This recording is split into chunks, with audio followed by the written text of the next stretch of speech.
I'd been working nights at the Fernald Preserve for 3 years when things started going wrong. 3 years of 12-hour shifts walking the perimeter of what the Department of Energy called a successful remediation site. What it really was, what it had always been, was 17 feet of clay sitting on top of contaminated soil where the Feed Materials Production Center used to process uranium. They'd buried the poison and planted grass over it, called it a nature preserve, put up signs about restored wetlands and native prairie. My job was simple enough. Check the radiation sensors scattered across the property, log environmental data into the monitoring system, walk the fence line in the remediated mounds to make sure nothing had shifted, eroded, breached. Document everything in reports that I figured nobody read unless something went catastrophically wrong. The thing about Fernald that most people didn't understand, the thing that kept me awake some mornings after my shift ended, was that certain types of contamination couldn't be measured by standard equipment. The sensors tracked gamma radiation, sure, but there were isotopes in that soil, buried deep, that had half-lives longer than human civilization: plutonium-239, Neptunium-237. Elements that would still be dangerous long after everyone who'd worked here was dead and forgotten. I'd read the history. Had to, really, when you're spending 40 hours a week walking over ground that used to poison people. The Feed Materials Production Center had operated from the 40s through the 80s, processing uranium ore into fuel for nuclear weapons. Thousands of workers had been exposed to radiation over those decades: lung cancers, bone cancers, leukemia, the kind of slow deaths that took years to connect back to the source. And the groundwater contamination. Christ. They'd leaked radioactive waste into the Great Miami Aquifer for decades before anyone outside the facility knew what was happening. Millions of pounds of uranium dust released into the air. Radon, thorium, all of it settling on the neighborhoods downwind. The cleanup had cost over $4 billion, took 20 years. They'd removed contaminated soil, sealed what they couldn't remove, installed monitoring wells and collection systems, built the clay cap and called it good enough. Good enough for government work, anyway. Most nights the job felt routine, tedious even. I'd walk my routes, check my sensors, fill out my logs. The isolation didn't bother me much. I'd taken the position specifically because it meant minimal interaction with other people, just me and the equipment and the silent mounds under the stars. But that evening in September, Jeffrey Manning called in sick. He phoned around 6:30, about half an hour before I was supposed to clock in. I was in my car already halfway through the drive from my apartment in Fairfield when my cell rang. Bill. His voice sounded rough, congested. Not gonna make it in tonight. Got whatever's going around. I switched the phone to my other ear, keeping my eyes on the road. You need me to cover the handoff solo? Nobody else available on short notice. He coughed, a wet rattling sound. You've done it before. Just follow standard protocols. Lock up the office when you head out for rounds. Right. Environmental data's already logged through 1,800 hours.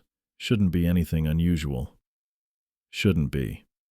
The phrase hung in the air between us. I'll handle it, I said. Appreciate it. I'll be back tomorrow night if this thing breaks. Another cough. Probably just needs sleep. He disconnected before I could respond. I drove the rest of the way in silence, watching the sky fade from deep blue to purple behind the tree line. The Fernald Preserve sat on over 1,000 acres of former industrial land. Most of it returned to something resembling nature. During the day, people actually came here: hikers, bird watchers, school groups learning about environmental restoration. They walked the trails and looked at interpretive signs and never thought much about what was sealed beneath their feet. At night, the place belonged to me. I parked in the small lot near the monitoring office, a prefab building that housed the environmental systems and records. The September air hit me when I stepped out, cool, damp, carrying that particular smell of vegetation starting to decay. Leaves were already turning, scattered across the gravel in patches of yellow and brown. The office was empty, fluorescent lights humming over desks that Jeffrey and the day shift supervisor kept cluttered with paperwork. I clocked in, checked the monitoring displays, all sensors reading normal background radiation levels within expected parameters, and filled my thermos with the coffee I'd brought from home. Then I gathered my equipment: flashlight, fully charged, handheld radiation detector for spot checks, logbook and pen, radio clipped to my belt, though there was nobody to call if something went wrong. Policy required carrying it anyway. I locked the office behind me and started my first round. The perimeter route took about 90 minutes if I walked it at a steady pace, checking each sensor station and scanning for any visible changes in the landscape: erosion on the clay cap, animal burrows, vandalism on the fencing, anything that might compromise the containment system. Fog had settled over the remediated mounds while I'd been inside. It rolled across the grass in thick layers, pooling in the low areas where the wetlands had been restored. My flashlight beam cut through it in a pale cone that seemed to stop after 20 feet, swallowed by the white darkness. I walked the gravel path, boots crunching with each step. The sound felt too loud in the stillness, invasive almost. No traffic noise reached this far from the main roads, no lights from nearby houses. The Department of Energy had bought out the surrounding properties during the cleanup. Just me and the fog and the night birds calling from somewhere in the restored marsh. Some kind of rail, maybe, or a bittern. I'd never been good with bird identification. The isolation pressed down heavier than usual. I couldn't say exactly why. Maybe just knowing that Jeffrey wasn't back in the office, that there was nobody else on the entire property. Maybe the fog making everything feel closer, more confined, or maybe something deeper, some animal awareness that the ground beneath my feet wasn't quite as safe as the official reports claimed, that the sensors couldn't measure everything, that 17 feet of clay was just a lid on a box we'd buried and tried to forget. I checked the first sensor station, a metal post with a small housing for the radiation monitor and telemetry equipment. Display reading normal, no alerts. I logged it and moved on. The fog thickened as I walked, condensing on my jacket in tiny droplets. It smelled like wet earth and rotting vegetation, that particular autumn scent of things breaking down, returning to soil. My flashlight beam grew more diffuse, scattered by the moisture in the air. Somewhere ahead in the darkness, another bird called. The sound carried strangely through the fog, distorted, hard to place. I kept walking, following the path I'd walked hundreds of times before, listening to the gravel crunch beneath my boots and feeling the weight of the silence settle over everything. The alert came through at 2:47 a.m. Station 7. Temperature anomaly. I pulled the tablet from my belt, squinting at the screen's harsh glow. The readout didn't make sense. Ambient temperature at sensor 7, 42 degrees Fahrenheit. 90 seconds prior, the log showed 82 degrees, a 40-degree drop in a minute and a half. Had to be a malfunction. Sensors failed all the time out here. Moisture got into the housings, circuits corroded, calibration drifted. I'd filed a dozen equipment failure reports in the past year alone, but my breath was misting in front of my face. I stopped walking, held my hand up, watched the vapor curl from my palm into the air. The night had been warm when I'd started my rounds, typical for late August in Ohio, that thick humid warmth that sat on your skin. My jacket had been unzipped for the past hour. Now I could feel the cold settling into my bones. Station 7 sat 200 yards northeast of my position, near where the K-65 silos had stood before remediation, the most radioactive material the site had ever produced, waste from processing uranium ore during the Cold War. They'd removed the silos in the early 2000s, excavated the contaminated soil, capped everything with 17 feet of engineered clay. The DOE had signed off on it. safe as anywhere else in southwestern Ohio, according to the reports. I started walking toward the sensor station. Gravel crunched under my boots. My breath kept misting, small clouds that dissipated into the darkness. The temperature was still dropping. I could feel it in the way the air bit at my exposed skin, the way my fingers started going numb. The dosimeter on my belt stayed silent. That should have been reassuring. Should have meant no radiation spike, no breach in the cap, nothing to worry about from a safety perspective. But the absence of clicking just made the quiet feel heavier. Wrong, somehow. I'd never felt cold move this fast. Station 7's housing came into view, a white metal box about the size of a filing cabinet mounted on a concrete pad. The solar panel on top caught the moonlight. Everything looked normal from a distance. Standard installation, exactly what I'd expect to see. Then I got close enough to see the grass. White, completely white. Not just around the sensor station, spreading out in a circle maybe 15 feet across, every blade of grass coated in frost. In August, in Ohio, with the temperature having been above 80 less than 2 minutes ago. I crouched down at the edge of the frost line, pulled my flashlight and aimed the beam at the frozen grass. The patterns weren't random.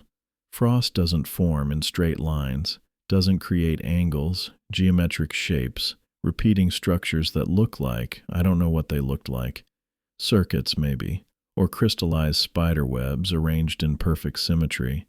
The kind of thing you'd see in a textbook about molecular structures not growing naturally on vegetation in the middle of the night. My hand was shaking, told myself it was from the cold. I stood up, keeping the flashlight trained on the frost patterns. They seemed to pulse in the beam, catching and reflecting the light in ways that frost shouldn't. Too much refraction, too many angles. The radio on my belt crackled. I grabbed it fast, thumb on the transmit button. Base, this is Lynch. You seeing the readings from Station 7? Static. Base, come in. I've got a situation at Sensor 7. Need you to confirm what you're getting on your end. More static. Not the usual kind. Not the empty hiss of an open channel or the pop and crackle of atmospheric interference. This was denser, layered, almost like there were words buried in it, just below the threshold of comprehension. I adjusted the frequency, tried again. Base, this is Lynch, radio check. Nothing but that thick, textured static. My phone was in my jacket pocket. I pulled it out, checked the screen. Full bars, full signal strength. I pulled up Manning's number, my supervisor, the only person who'd be monitoring things this time of night, and hit call. The screen showed the call connecting, showed the timer starting, 0 seconds, 1 second, 2 seconds. But I couldn't hear anything, no ringing, no pickup, just silence from the speaker, while the timer kept counting and the screen kept insisting the call was active. I ended it, tried again, same result, tried 911. Same thing. Screen said it was connecting. Timer said the call was active, but nothing came through. Equipment malfunction. Had to be. The cold doing something to the electronics. Some kind of atmospheric event causing interference across multiple frequencies. Radio, cellular, everything getting disrupted at once. Rare, maybe, but not impossible. There were rational explanations for this kind of thing. I kept telling myself that while my hands went numb and my breath kept misting and the frost kept spreading across the grass in those two perfect geometric patterns. The dosimeter stayed silent. I turned in a slow circle, playing my flashlight across the area. The beam caught the frost, reflected back in fractured angles, swept across the sensor station, the concrete pad, the access road that ran past this section of the preserve. Stopped on the figure standing 50 yards away, right where the K-65 silos used to be.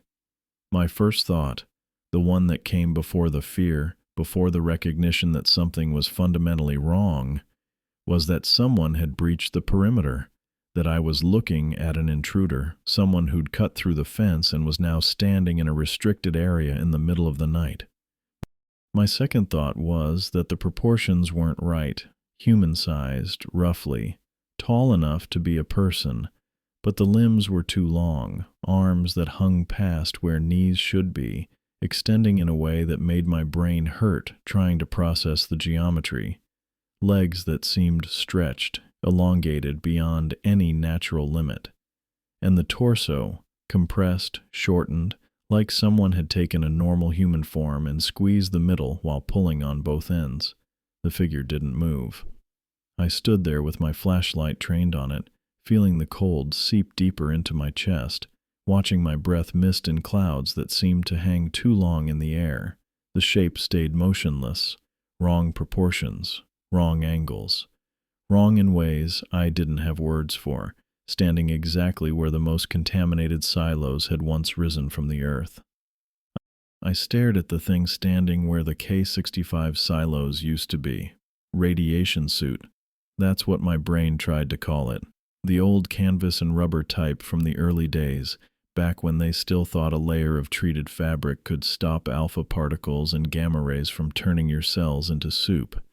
I'd seen them in the historical displays at the visitor center, bulky things with round faceplates and accordion joints at the elbows and knees, designed by people who didn't understand what they were working with yet.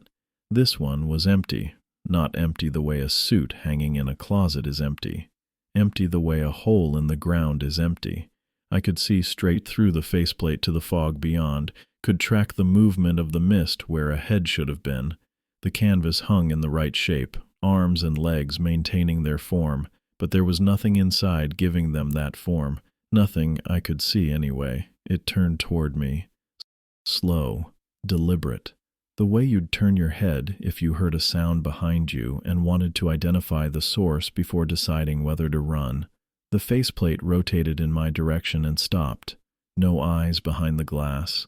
No face. Just fog and darkness and the terrible certainty that whatever this was, it saw me. My dosimeter stayed quiet. Background radiation. Normal levels. Everything fine according to the equipment designed to measure the only danger we were supposed to worry about out here. I ran. Didn't think about it. Didn't weigh my options or consider whether turning my back on the thing was tactically sound. My legs just moved, boots finding purchase on the frost-white grass, body already angling toward the access trail that led north. Flight response, pure and simple. 3 years of overnight shifts had never triggered it before, but my nervous system didn't need a committee meeting to recognize a threat. The preserve spread out around me in the darkness. Over 1,000 acres of remediated land, restored prairie, and wetland covering the sins of 50 years of uranium processing. I knew every inch of it. Had to. Part of the job. Every trail marked on the map I carried, every emergency station positioned along the fence line, every gate in the 8-foot perimeter that separated the preserve from the farmland beyond. Station 12 sat a quarter-mile northeast, yellow paint on its housing pole visible even in low light. Station 9 due north, closer to the old administration building foundation. Gate 7 in the eastern fence, always locked, but I had the key on my belt. My feet knew these routes. Muscle memory from 1,000 patrol circuits, boots finding the packed earth of the trail even as my conscious mind screamed static. I sprinted toward the visitor center, made sense, structure, light, radio, with a direct line to the DOE office in Cincinnati. Manning might have gone home sick, but the equipment would still work, and if the equipment worked, I could call someone, report. What? What the hell would I even say?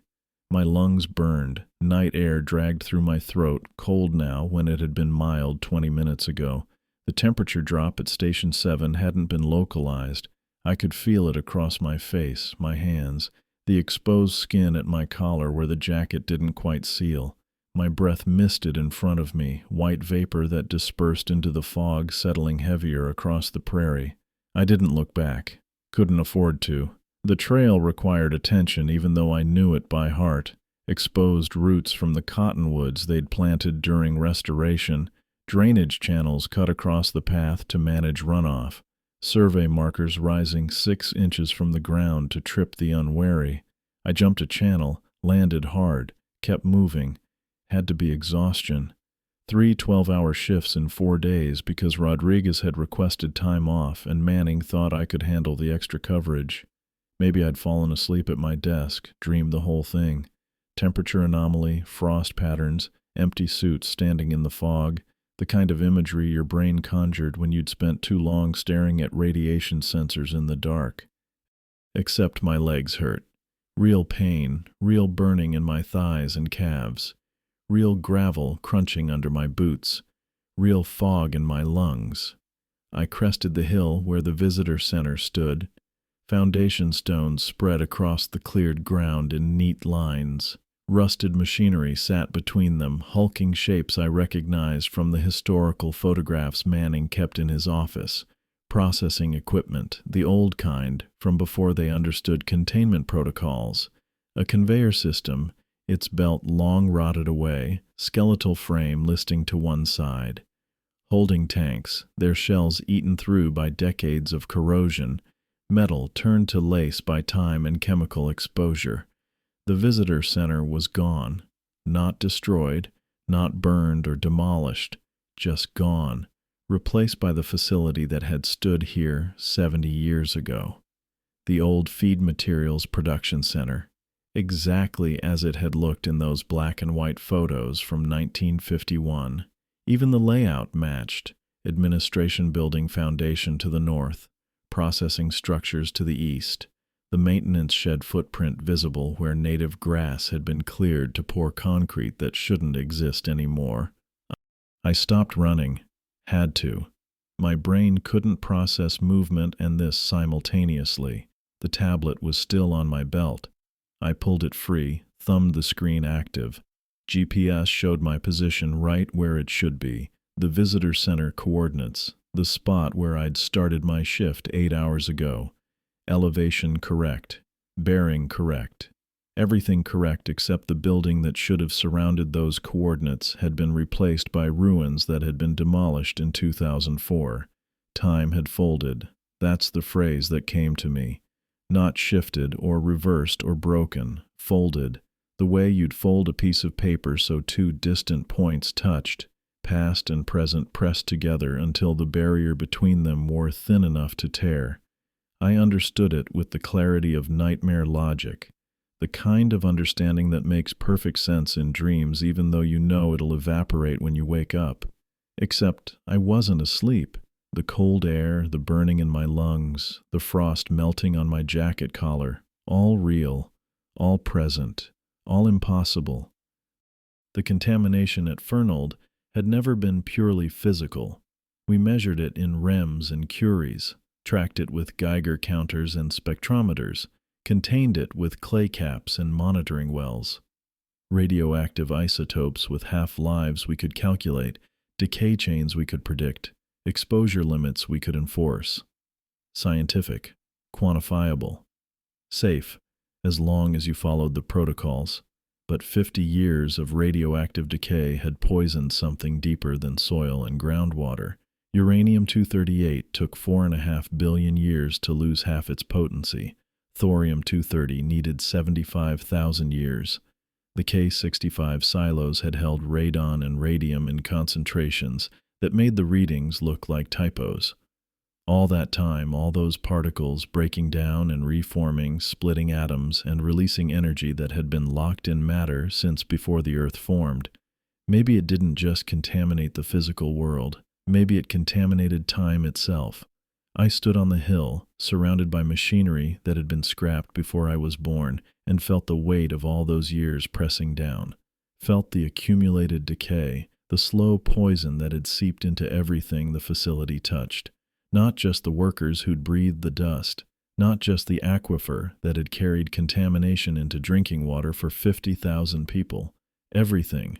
The land, the air, the fundamental fabric of cause and effect that said the past stayed past, and the present moved forward in an orderly line. Fernald had broken that line. The fog moved between the rusted tanks, thick and deliberate, carrying the smell of metal and chemicals I didn't have names for. Somewhere behind me, back toward Station 7, I heard footsteps. Not one set. Many. The sound came from behind me. Not footsteps exactly, more of a shuffle, fabric dragging across gravel, the scrape of boots that didn't quite lift from the ground. Multiple sets, dozens, maybe more. I turned. The fog had filled in behind me, thick and churning, and they came through it in a ragged line. Workers, all of them in the old protective gear, canvas coveralls and rubber aprons, those heavy gloves that went past the elbows. Some wore the rounded helmets with single face plates. Others had on surgical masks that hung loose around their necks.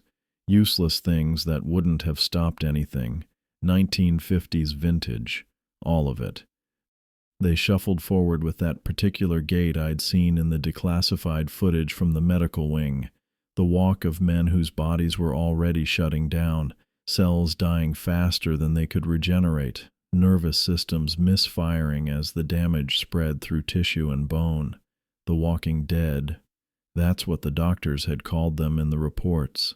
The ones who'd absorbed lethal doses but didn't know it yet, who kept working their shifts while their marrow turned to slush and their organs liquefied. I could see their skin now as they came closer. Gray, peeling away in sheets from their faces and hands, exposing raw flesh underneath that wept clear fluid. Their eyes. Christ, their eyes were the worst part.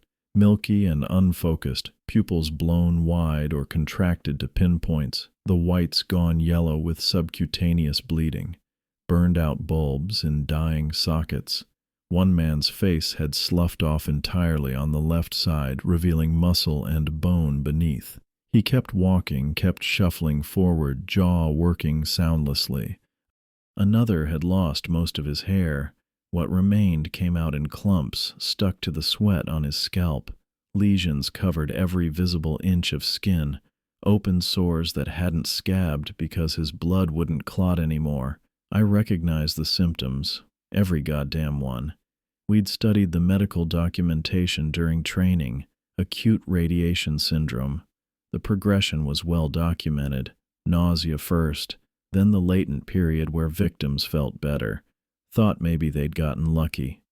Then the real damage manifested, skin peeling away, internal bleeding, organs failing one by one.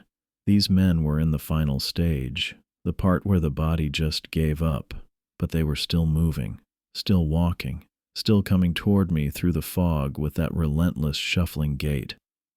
I backed up a step. My heel hit something solid, the edge of the foundation where Silo 6 had stood.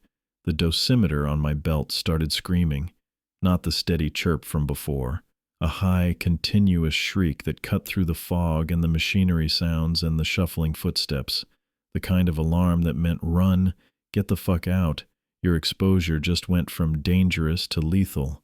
I grabbed it, yanked it up to eye level. The needle had pegged, all the way to the right, slammed against the stop so hard I thought it might snap. The digital readout flickered, numbers climbing faster than the display could register. 400 millirems, 800, 1500, numbers that didn't make sense, couldn't make sense. The entire preserve was capped, sealed, monitored every hour of every day. Background radiation here ran maybe 10 millirems on a bad day, 20 if you were standing directly over a hot spot. The readout hit 3,000 and kept climbing. My skin started to tingle. Just a faint prickling at first, the kind you might ignore. Static electricity, dry air, nothing to worry about. But it spread fast, crawling up my arms and across my chest, intensifying from tingle to itch to something that felt like fire ants burrowing under my skin. I looked down at my hands. They looked normal, pale in the fog, fingers steady even though my pulse was hammering. But I could feel it working through me. The invisible poison, gamma rays and beta particles tearing through cells, snapping DNA strands, turning my body against itself at the molecular level. 4,000 millirems, 5,000. The workers kept coming, 20 feet away now, close enough that I could hear their breathing, wet and labored, rattling in damaged lungs, close enough to smell them, that sweet rotten odor of tissue breaking down, flesh decaying while the body still lived. My chest started to burn, not the outside, the inside, deep in my lungs, spreading through my ribs, working its way toward my heart. This wasn't residual contamination from 60 years of storage. This was active radiation, the kind of exposure the workers had faced when the silos were operational, when uranium hexafluoride was being processed 24 hours a day, and the whole facility glowed hot enough to fog film from 100 yards away. I was standing in the past.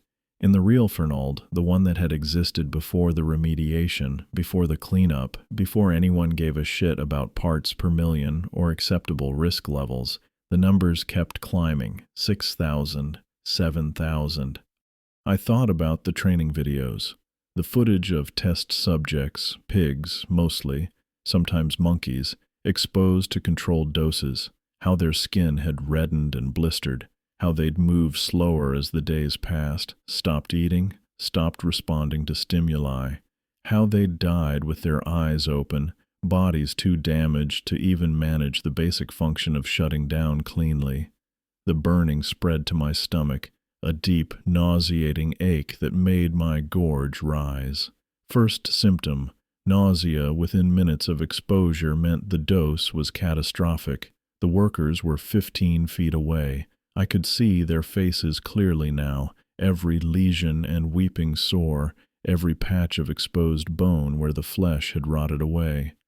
Their mouths hung open, slack and drooling bloody saliva. Some of them were missing teeth.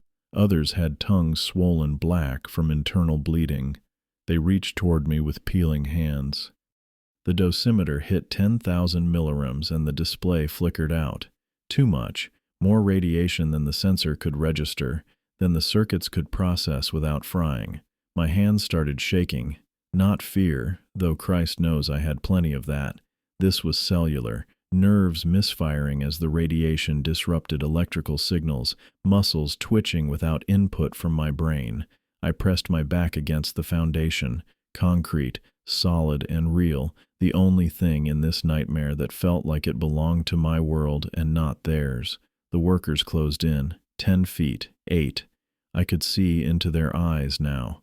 No recognition there, no awareness. Just the mechanical drive to move forward, to keep working, to finish whatever task had been burned into their dying brains before the radiation took their capacity for thought. 6 feet away, close enough to touch. I shoved myself sideways along the foundation, boots scraping concrete. Had to move, had to get out of whatever pocket of the past had opened up here, swallowed me whole. The workers turned to follow. Not fast. Their bodies wouldn't allow fast anymore. But steady, relentless. They didn't tire, didn't stop, didn't need to because they were already dead, had been dead for 60 years, and death couldn't slow what was already gone. My vision blurred, tears maybe, or the first signs of damage to the corneas. I blinked hard, trying to clear it. The fog pressed in from all sides now. No path back to the service road, no clear direction toward the fence line. Just gray nothing and the shuffling workers and the machinery grinding somewhere in the murk. The burning in my chest intensified. I could feel my heartbeat going irregular, skipping beats, racing, then slowing. Cardiovascular system struggling to pump blood that was already breaking down, cells rupturing, plasma turning toxic. I stumbled forward, away from the foundation, into the fog. Had to find the edge of this thing, the boundary between their time and mine. Had to get back to the real preserve, the remediated one, where the radiation was sealed under 17 feet of clay, and the dosimeters read safe numbers and the dead stayed buried. The workers followed, always following. Their footsteps merged with the machinery sounds until I couldn't tell what was real and what was echo, what belonged to now and what had bled through from then. My legs felt weak, unsteady. I pushed forward anyway, hands out in front of me, searching the fog for something solid, something that would tell me which direction led out. The nightmare kept bleeding through, past and present mixing, boundaries dissolving, and me caught in the middle with poison working through every cell. I had to find a way out, Had to. The clay caps, 17 feet of barrier material, engineered and compacted and certified to contain contamination for 10,000 years, multiple layers, bentonite, compacted clay, geotextile fabric, more clay, topsoil, vegetation. I'd read the specifications during training, studied the cross-section diagrams, walked the perimeter of every single mound on my patrol routes. They were anchored in the present, built between 2000 and 2006, the newest structures on the entire preserve. Nothing about them existed in 1951. If the past had bled through here, if time had folded and pressed the decades together until the barrier tore, then maybe those caps still held. Maybe they served as more than just physical containment. Maybe they marked the boundary between then and now. The thought cut through the nausea and the burn in my throat, sharp and clear. I turned, searching through the fog that churned between the rusted processing equipment. There, southwest, maybe 200 yards. The nearest mound rose against the darkness, its curved profile distinct even through the haze, vegetation coverage dark against the lighter clay beneath. The familiar shape I'd circled hundreds of times. The shuffle and scrape behind me grew louder, closer, fabric dragging, boots that didn't quite lift. I ran. My legs didn't want to work right. Something had gone wrong in the muscle tissue, the cells breaking down faster than they should, radiation tearing through bone marrow and blood vessels and everything that kept a body moving. Each step felt loose, disconnected, joints grinding where they should have moved smooth. Didn't matter. Had to move. Had to reach the boundary. I stumbled past a holding tank, its corroded shell towering over me, metal eaten through in patterns that looked almost deliberate. The fog pressed close, thick with the smell of chemicals I couldn't name and the deeper stench of decay. My boots hit gravel, then grass, then clay where the ground had been scraped bare during construction. The mound grew larger ahead. 200 yards became 150, 100. Behind me, the sound multiplied. Not just shuffling anymore, but a steady rhythm, dozens of feet moving in approximate unison. The way workers moved, the way crews operated when they'd done the same task so many times their bodies remembered the pattern. My chest burned, each breath scraped raw tissue, and I could taste blood at the back of my throat. The dosimeter on my belt kept clicking, steady and relentless, counting exposure that had already pushed past anything survivable. 75 yards. My right leg buckled. I caught myself, kept moving, left hand pressed against my thigh like I could force the muscle to hold.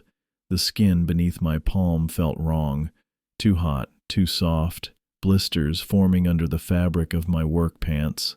50 yards. The base of the mound resolved through the fog, native grasses planted for erosion control, their roots holding the topsoil layer in place, wildflowers that bloomed in summer, dormant now in the cold. I could see the survey markers, small metal stakes driven into the clay at regular intervals to monitor settling. Present, all of it present. Built this decade, maintained by contractors who submitted quarterly reports to the DOE. 25 yards. The sound behind me changed. Faster. The shuffle becoming almost a run, though still wrong, still dragging and scraping in ways that didn't match living movement. I didn't look back.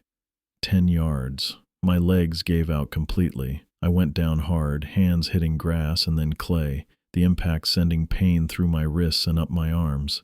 The skin on my palm split, not torn, split, the tissue breaking apart like it had been burned too long, blisters rupturing and leaving raw flesh exposed. I could feel the clay beneath my hands, solid, real, cool against the heat radiating from damaged skin. I crawled, pulled myself forward with my elbows, knees dragging through grass and dirt, moving up the gentle slope of the mound. The clay cap had been engineered at a 4-to-1 ratio, 4 feet horizontal for every foot of vertical rise. Stable. Designed for long-term integrity. Designed to last. Behind me, the scraping stopped. I made it another 3 feet up the slope before I had to stop, chest heaving, arms shaking. Turned my head. They stood at the base of the mound.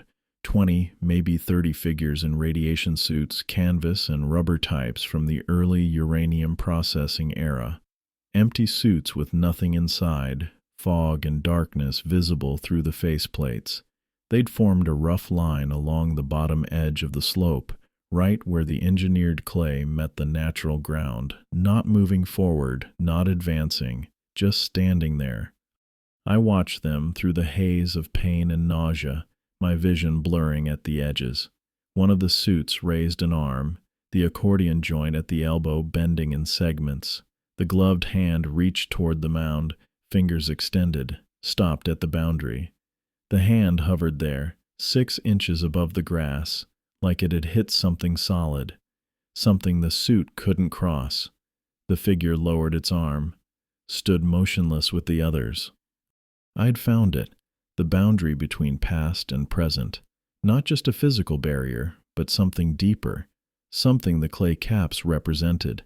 They belonged to this era, this timeline, built after the cleanup and remediation and all the work that had tried to bury what Fernald had been.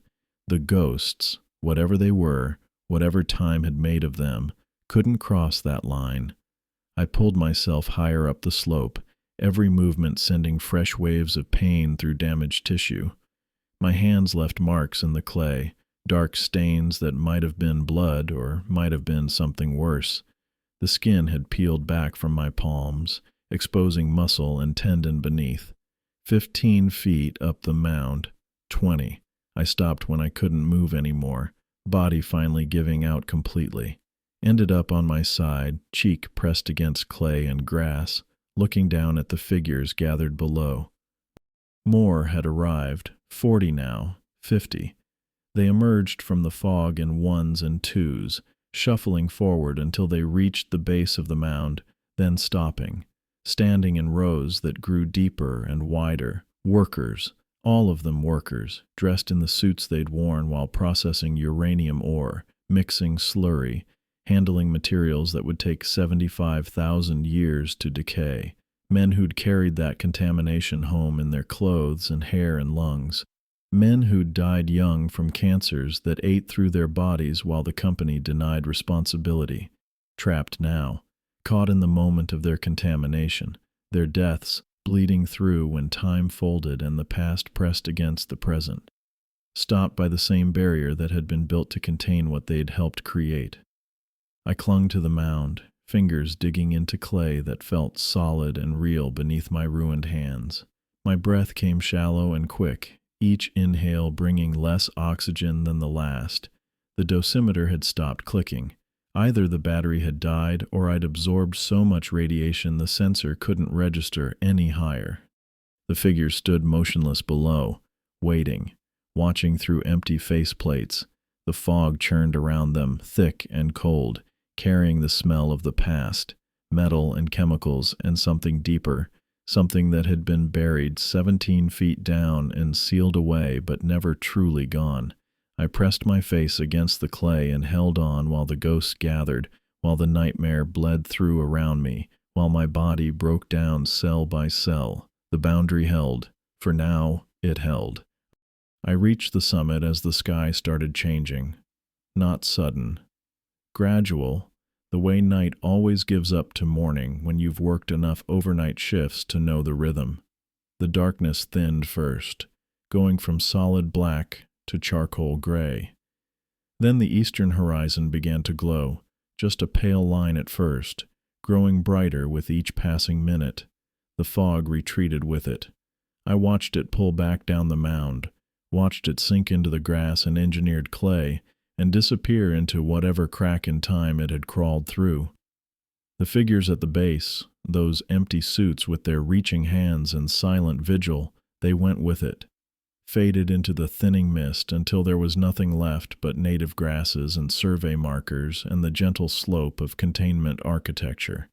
My cheek pressed against cold earth. My fingers still dug into clay. I couldn't have moved if I'd wanted to. The light kept coming. I turned my head, slow, everything grinding and wrong inside my neck. Looked northeast toward where the visitor center should have been, toward where the 1951 ruins had stood just hours ago with their corroded tanks and skeletal processing equipment. The building was back. Modern construction, peaked roof, solar panels catching the first rays of dawn, informational signs positioned along the walking path, the whole structure sitting exactly where it belonged, solid and real and present, like it had never been anywhere else. Time had folded back on itself. The barrier had held. Past and present separated again. Everything returned to its proper place. Everything except me. I managed to get one hand beneath my chest, pushed myself up maybe 3 inches before my arm gave out, collapsed back down with my mouth full of dirt and grass, the impact sending fresh pain through ribs that felt cracked or broken or just fundamentally wrong. The dosimeter on my belt clicked. Steady rhythm, slow and measured, background levels, 0.03 microsieverts per hour, same as it had been at the start of my shift, same as it always was across the remediated sections of the preserve. Safe enough to walk, safe enough to live, safe enough that they'd opened the place to the public for hiking and birdwatching and educational tours. I almost laughed. Would have, if my throat had worked properly. My hands told a different story. I held them up in front of my face, watched them shake in the growing light. The skin had peeled back in sheets, exposing raw flesh beneath. Not bleeding anymore. Couldn't tell if that was good or bad. The exposed tissue looked wrong, mottled, red in some places, purple in others, with patches of white where bone showed through. Radiation burns. I'd seen the training materials, knew what acute exposure did to living cells, how it broke down DNA and destroyed the body's ability to repair itself. These were textbook examples. Severe tissue damage, 3rd degree at minimum, the kind that required specialized treatment and months of recovery. If you recovered at all, I touched my scalp with one ruined hand, gentle as I could manage.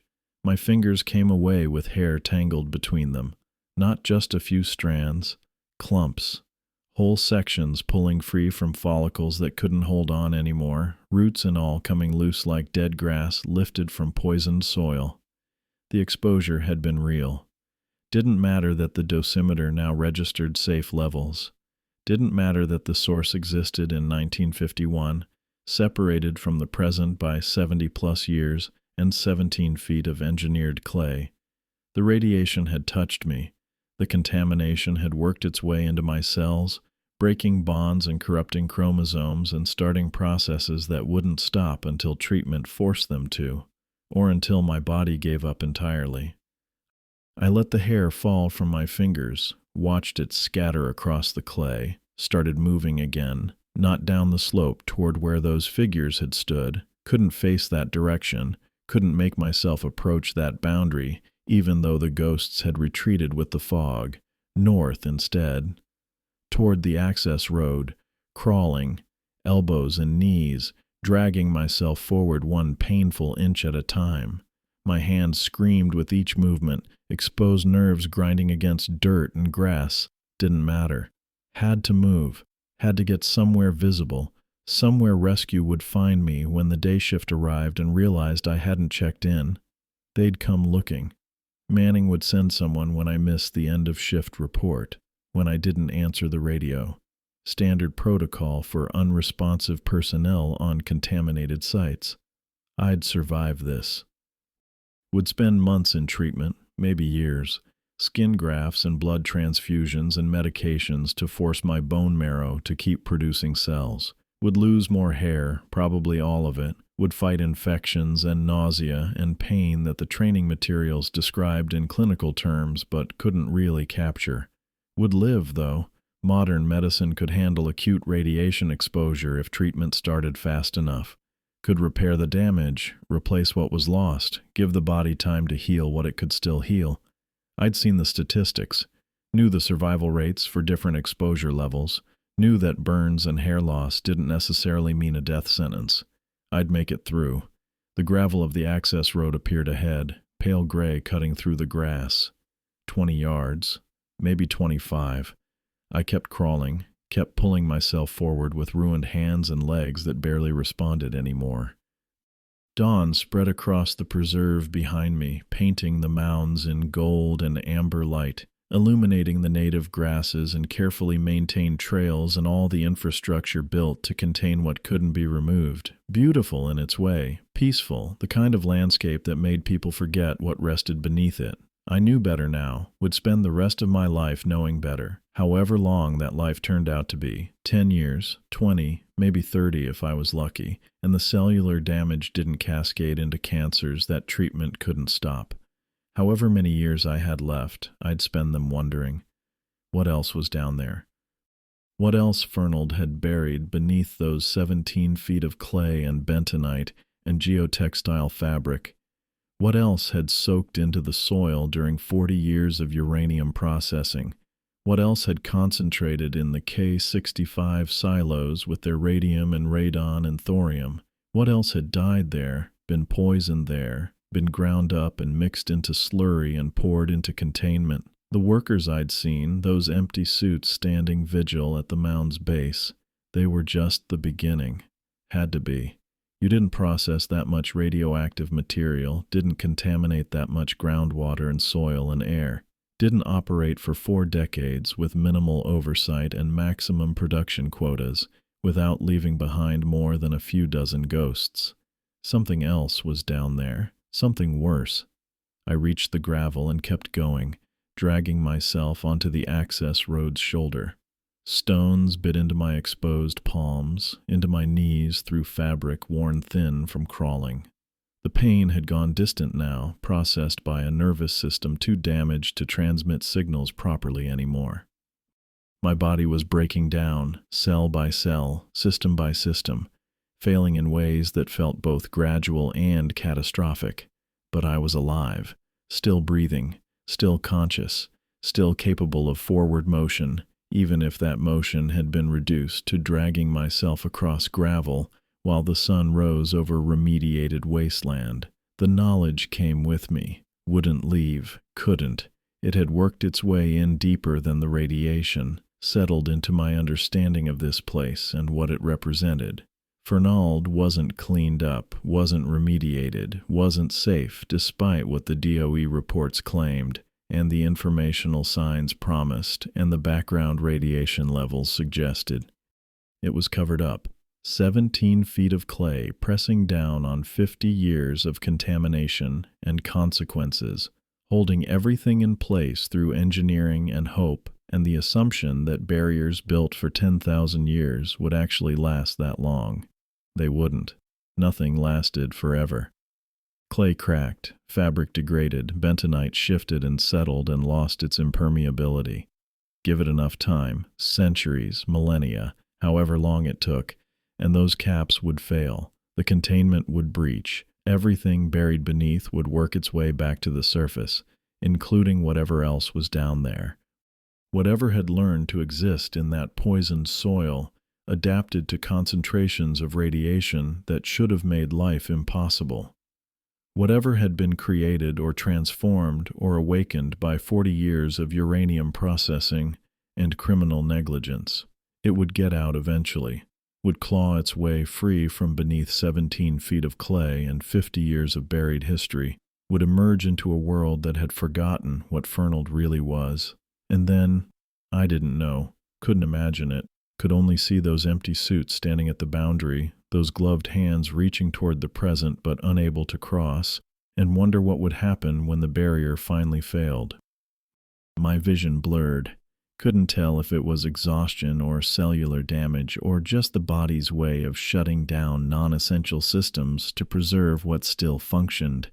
I kept moving anyway, pulling myself forward another foot, another yard, putting distance between myself and the mound, while the sun climbed higher and morning settled over the preserve.